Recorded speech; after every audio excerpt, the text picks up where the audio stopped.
선릉역 메인 먹자 상권과 더불어서 한티역 상권까지 저희가 두 군데 상권을 돌아볼 거예요. 건물 투자하는 데 있어서 크게 도움이 될 것 같습니다. 제가 한번 설명드리도록 할게요. I wonder who hurt you.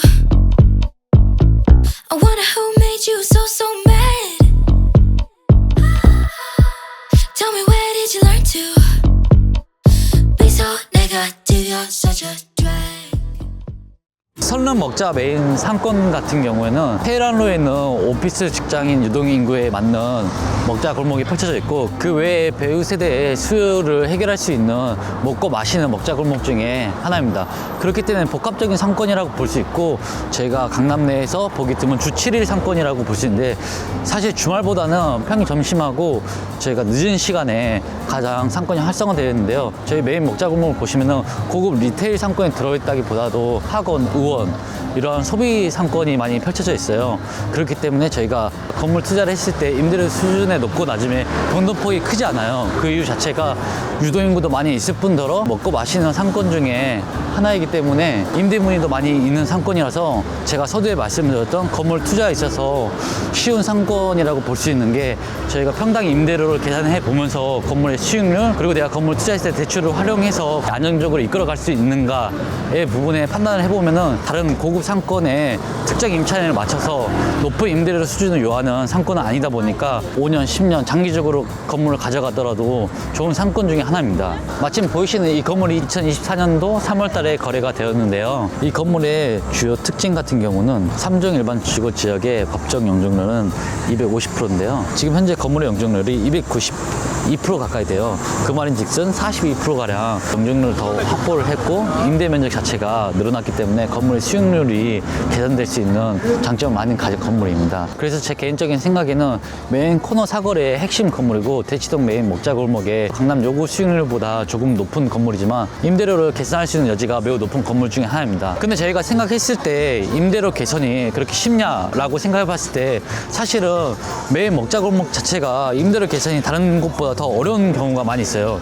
그 자체가 오랫동안 터줏대감처럼 영업을 해오는 임차인분들도 계시고, 권리관계가 있다 보니까 권리금 형성이 높게 되어 있어요. 그렇기 때문에 차후에 들어오는 임차인분들께서 높은 권리금을 주고 높은 임대료를 납부하고 들어오기가 쉽지 않기 때문에, 이러한 부분들을 저희가 건물 매입 초기 단계부터 전략적으로 접근을 해야 되는데, 그런 부분을 디테일하게 전략적으로 접근해서 건물 매입해드리고 단순 중개 수수료 받고 끝이 아닌 지속적으로 전략적으로 임대료 개선을 진행하고 있습니다. 자, 마지막으로 제 개인적인 종합 의견은, 선릉 메인 먹자 골목 같은 경우는 많은 유동인구를 바탕으로 임대 문의가 많이 있기 때문에 저희가 건물 투자하는 데 있어서 크게 어려움 없이 장기적으로 보유할 수 있을 것 같고요. 추가적으로 메인 상권의 건물을 매입을 한다고 한다면, 이미 건물에 올라가 있는 형태의 건물은 평당 지금 현재 기준으로 2억에서 2억 2천 정도가 적정 가격으로 생각됩니다. 다만 다시 신축을 해야 되는 건물 같은 경우는 상당히 보수적으로 접근을 해야 돼요. 왜냐하면은 저희가 건물을 신축하는 데 있어 건축 비용이 상당히 많이 올라갔기 때문에, 건물 신축 후에 임대를 맞추는 기간, 그리고 해당 먹자 골목 같은 경우에는 특수한 임차인을 구해서 높은 임대료를 얻고자 하는 상권은 아니에요. 그렇기 때문에 신축해야 되는 부지로 접근한다면은 가격적인 부분을 보수적으로 산정을 해서 저희가 접근해야 될 것 같습니다. 사실 이런 상권이란 게 크게 어렵게 생각할 부분이 없어요. 왜냐하면 제가 생각하는 기준은 상권 자체가 저는 물길로 좀 표현하거든요. 물길이 형성되고 그 과정 안에서 컨텐츠가 형성되어 있다면 그 길 따라서 계속적으로 유동인구가 왔다 갔다 하면서 소비하기 때문에, 특수한 상황이 아니라면은 그런 큰 물줄기는 그대로 쭉 진행된다고 생각됩니다. 그 안에서 파생되는 가지 상권들이 있는데, 지금 저희가 내려가는 한티역 상권 가는 길목 자체가 큰 물줄기에서 이어지는 가지 상권이라고 보시면 좋을 것 같아요. 여기가 한티역 하원가 상권으로 가는 가지 상권 중에 하나인데요. 아까 말씀드렸다시피 임대 문의는 많이 있고 유동인구도 많이 있는데, 권리관계가 복잡하기 때문에 이런 이면에도 상권들이 많이 펼쳐져 있는데요. 특히 메인 상권 같은 경우는 1층에 프랜차이즈점이나 자본력이 있는 임차인분들이 들어와 있기 때문에, 이런 가지 상권을 가다 보면 더 추가적인 맛집이 많이 있어요. 그런 맛집을 형성으로 새로운 테마도 형성되고 계속적으로 가지 상권이 확장되어 나가는데, 지금 현재 선릉 먹자 골목 같은 경우는 오피스 수요와 주거 인구가 상당히 많이 있기 때문에 이러한 상권들이 쉽게 무너지거나 변동폭이 크지 않아서 저희가 건물 투자했을 때 조금 난이도가 쉬운 상권이라고 보면 좋을 것 같아요. 아 근데 이쪽에는 그렇게 사람들이 많이 안 다니네요. 지금은 점심시간 이후에서 브레이크 타임이고 저녁 때 사람들이 많이 북적북적거립니다. 아, 저녁에 오면 사람 많아요? 근데 그럼요. 회식도 많이 하고 주말에는 평일보다 사람이 많이 있지는 않은데요. 그럼에도 불구하고 주말에도 계속적으로 소비가 이루어지는 주 7일 상권이라고 볼 수 있을 것 같아요. 횡단보도 건너니까 또 분위기가 좀 많이 다른 것 같아요. 이쪽부터 사실은 대치동 하원가 상권의 시작입니다. 대치동 상권은 크게 저희가 성능 메인 먹자 상권하고 하원가 상권이 있는데 이 두 가지 상권만 이해하시면은 대치동 상권은 이게 전부라고 볼 수 있을 것 같아요. 시영 팀장님은 만약에 100억 있으면 성수동이랑 여기 중에 어디 투자하실 거예요? 둘 중에 더 저렴하게 나와 있는 메인 입지의 건물을 매입하겠는데 아니, 명확하게 딱 하나만 선택해야 된다.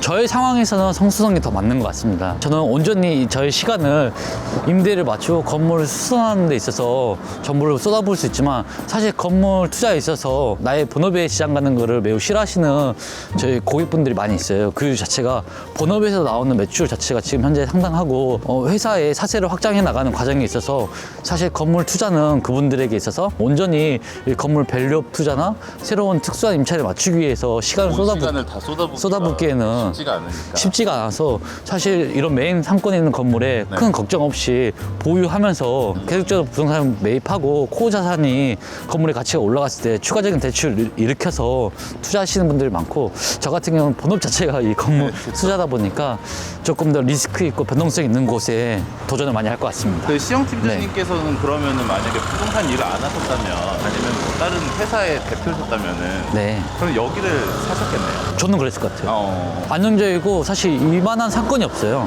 왜냐면 예측 가능한 상권 중에 하나고 상황에 따라서 투자가 달라지는 거지 특별하게 어디가 무조건 네. 좋다, 어디가 옳다 이게 아니라는 거. 네, 맞습니다. 저희가 한티어 하원가 메인 상권에 도착했습니다. 근데 여기 좀 낯이 익은 것 같은데 요 앞에 있는 건물 여기 저희 회사에서 중개한 거 아니에요? 저희 회사에서 중개한 거고 수많은 사례 중에 대치동 하원가 메인 상권에 거래를 했고 매수 매도를 제가 직접 담당해서 네. 거래를 해서 잘 알고 있습니다. 시영 팀장님이었어요. 네네. 아, 그래서 이 건물 거래할 때 상당히 많은 고생을 했는데 네. 원래 건물 거래할 때는 항상 고생을 하지만 네. 해당 건물 같은 경우는 조금 더 많이 신경을 많이 썼던 것 같아요. 어떤 면 때문에?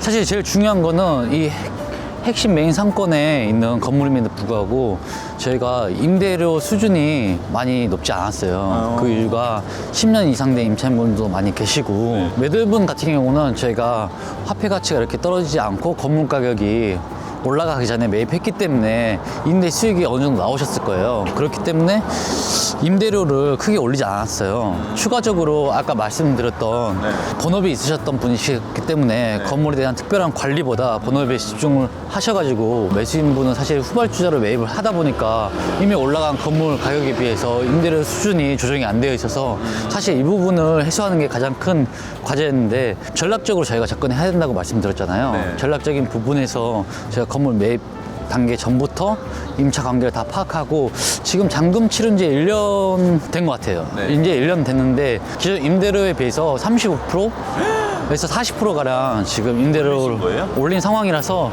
지금은 그래도 건물을 매입하고 대출을 많이 받으셨음에도 불구하고 이자 감당에 있어서 힘들거나 그러진 않을 거예요. 근데 그러면은 네. 그 원래 계시던 임차인분들의 반발은 없었어요? 사실 뭐 워낙 오래 있었기 때문에 필수 불가결적으로 임차인분들을 교체해야 되는 상황이 있고 권리금에 대한 부분이나 소통하는 게 제일 중요하죠. 근데 어떻게 그래도 원만하게 합의가 잘 됐나 봐요. 그래서 고생을 좀 했습니다. 네. 원만하게 합의하느라. 네, 맞습니다. 자, 이제 저희 네. 또 어디로 가나요? 지금 보시면은 이제 유튜버 분이 매입하신 건물이 있는데요.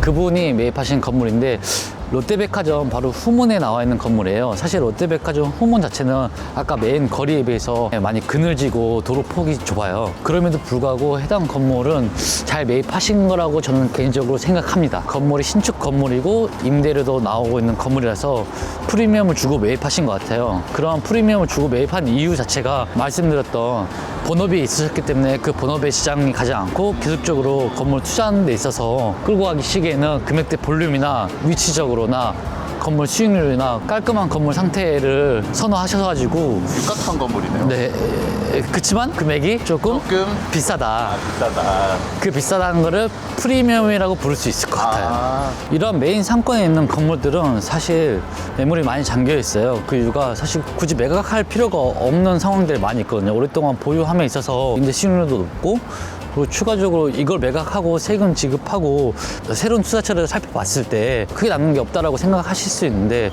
이런 메인 라인에 있는 건물들은 특수한 상황이 있는 건들이 많이 있습니다. 특히 이제 기존에 하시던 사업이 잘 안 됐을 때 네. 자산을 매각하는 경우가 있고, 상속 증여와 같은 부분이 있어서 그런 부분들에 있는 건물들이 시세에 맞게 호가보다 조금 더 저렴하게, 혹은 호가에 나와 있는 건물도 저희가 조정을 통해서 메리트 있는 금액에 매입하실 수 있도록 매일매일 미팅하고 조절하고 있습니다. 네. 이제 마지막으로 한티역 상권을 정리를 해드릴게요. 한티역 상권 같은 경우는 대치동 성룸먹자 상권하고 이어져 있는데, 같은 대치동 안에 있더라도 상권의 특성이 많이 달라요.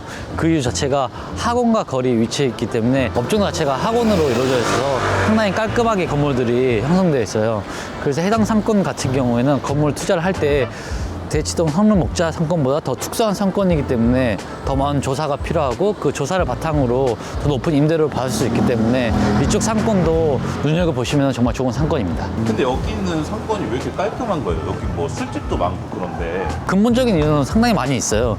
그 중에 대표적인 것들이 지금 보시면 서울 도곡초등학교가 여기 초등학교. 네네 위치해 있어서 네. 사실 초등학교 주변에는 업종 허가받기가 매우 까다로워요. 아, 그런 게 또 있구나. 네. 두 번째로는 타겟층 자체가 성남먹자 골목은 직장인 수요와 배우 세대의 수요잖아요. 네. 한티 상권 같은 경우는 학원 수요가 높고 학원에 맞는 소비 상권이 있어서 네. 깔끔해요. 그 외에 사실은 더 많은 근거를 이야기하자면은 상업지가 분포되어 있지 않아서 호텔, 모텔 이런 숙박업이나 유흥업소가 많이 없다는 점도 있고, 상당히 많은 이유가 있는데, 뭐 이런 세 가지 이유를 들면은 상권의 비교에 대한 근거가 다 해결될 것 같아요. 마지막으로 올 한 해가 거의 마무리되는 12월 달이에요.